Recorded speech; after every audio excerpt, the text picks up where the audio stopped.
స్వామివారి ప్రసాదం గత శతాబ్దాలుగా, సరిగ్గా చెప్పాలంటే 300 సంవత్సరాల పై చిలుకు నుంచి స్వామివారి ప్రసాదాన్ని తిరుపతి లడ్డూలు కానీ దీన్ని 3 శతాబ్దాల పైనుంచి దీన్ని తీసుకొస్తూ వచ్చారు. స్వామివారికి నైవేద్యంగా ఇస్తూ వచ్చారు. ఇది మహాప్రసాదంగా భావిస్తాం దేశం అంతా. ఇది ఒక ప్రభుత్వాన్ని నిందించడానికో, దీని మీద రాజకీయ లబ్ధి పొందడానికో దీని వెనుక ఉద్దేశం లేదు. వైసీపీ పాలనలో టీటీడీ బోర్డుని కాన్స్టిట్యూట్ చేసిన విధానం మేము ముందు నుంచి ఆక్షేపం తెలియజేస్తా ఉన్నాం. ఏ గుడైనా సరే భక్తుల మనోభావాలు దెబ్బతినకుండా, ఆచార వ్యవహారాల్ని నిర్వీర్యం చేయకుండా, అపరాధం వాటిల్లకుండా ముందుకు తీసుకెళ్లాల్సిన అవసరం ఉంది. అది వారి బాధ్యత. సో టీటీడీ బోర్డుని కాన్స్టిట్యూట్ చేసిన వైసీపీ ప్రభుత్వం 2019 నుంచి సంస్కరణల పేరుతోటి, అంతకుముందు చాలా తప్పులు జరిగినాయనే వాటితోటి చాలా మార్పులు చేర్పులు పట్టుకొచ్చారు. స్వామివారి పూజా విధానాలు మార్చేశారు. శ్రీవాణి ట్రస్ట్ అని పేరు పెట్టి దాని మీద 10,000 రూపాయలు టికెట్ పెట్టారు ఒక్కొక్క వ్యక్తికి.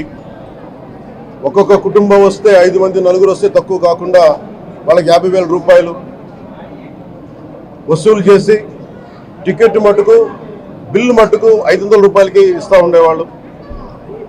ఇది నేను చాలాసార్లు, నాతో పాటు చాలామంది భక్తులు ప్రస్తావించారు. చాలామంది రాజకీయ పార్టీల ప్రతినిధులు దీన్ని ప్రస్తావించారు. అన్ని పార్టీలు ప్రస్తావిస్తూనే ఉన్నాయి, వేలెత్తి చూపుతూనే ఉన్నాయి. కానీ ఏ రోజు కూడా దాన్ని పట్టించుకున్న పాపాన్ని పోలేదు. అలాగే వైసీపీ పాలనలో అఫీషియల్గా ఆన్ రికార్డ్ 219 గుడుల్ని అపవిత్రం చేశారు. విగ్రహాలని విధ్వంసం కావచ్చు, రథాలు తగలబెట్టడం కావచ్చు, అలాగే 300 పైచిలకు మన దేవాలయాలను అపవిత్రం చేశారు. ఇన్ని జరిగినా కానీ ఎప్పుడు నేను గుర్తిస్తూనే ఉన్నాను. ఆ రోజు రామతీర్థం సమయంలో కూడా రాముల వారి విగ్రహాన్ని తల నరికేస్తే అర్చకులు దాన్ని, రాముల వారి విగ్రహాన్ని ఇలా పట్టుకొని ఆయన బాధపడుతూ ఉంటే ఆ రోజు కూడా నేను తెలియజేశాను. ఆ రోజు కూడా అందరూ ఏకం కావాలి. ఎవరి మతమైనా కావచ్చు, ఎవరి ప్రార్థనా మందిరాలు కావచ్చు, దేవాలయం కావచ్చు, మస్జిద్ కావచ్చు, చర్చి కావచ్చు, కానీ వారి మనోభావాలకి దెబ్బతినేలాగా దాడులు జరిగితే బయటికి రావాలి అని అందరూ నేను కోరుకుంటే, ఆ రోజున చిలకలూరుపేట నుంచి ఉండే ముస్లిం సమాజ సోదరులు కూడా బయటకు వచ్చి ఆ రోజున మద్దతు తెలియజేశారు. ఇది ఏ ధర్మానికి సంబంధించిన అందరూ రావాలని ఒక పిలుపునిస్తే ఆ రోజు కూడా వచ్చారు. కావాలంటే అది ఒకసారి మీరు ట్విట్టర్ టైం లైన్లో ఉంటుంది, అది కూడా మీరు చూసుకోవచ్చు. కానీ ఈ రోజున మేము ముందు నుంచి తెలియజేస్తూనే ఉన్నాం.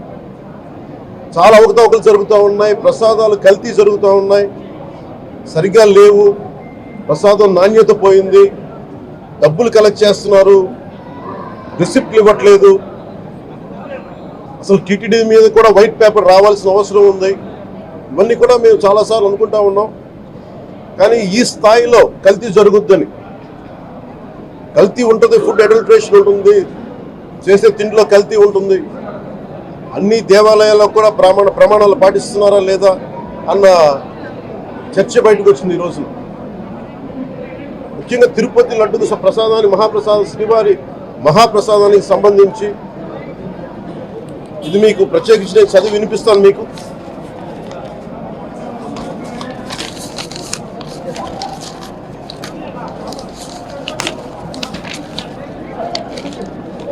ఈ రిపోర్ట్ ప్రత్యేకించి center for analysis and learning in livestock and food of the national dairy development board వారికి శాంపుల్స్ పంపించాం.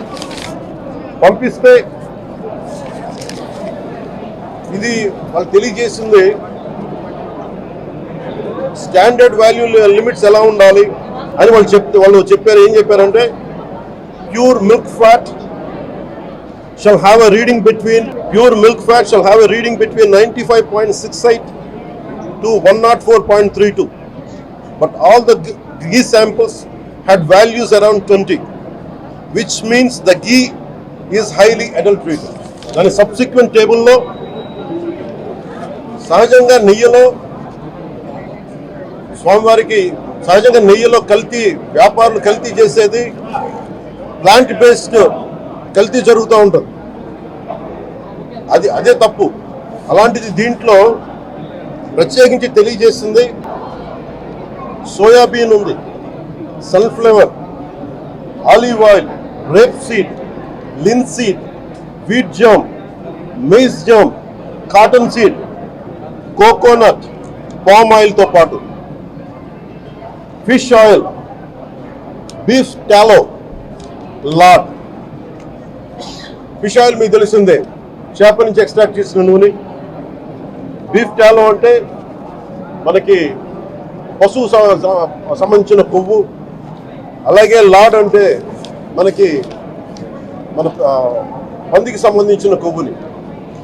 ఇవి ఎక్కువ ఉన్నాయి.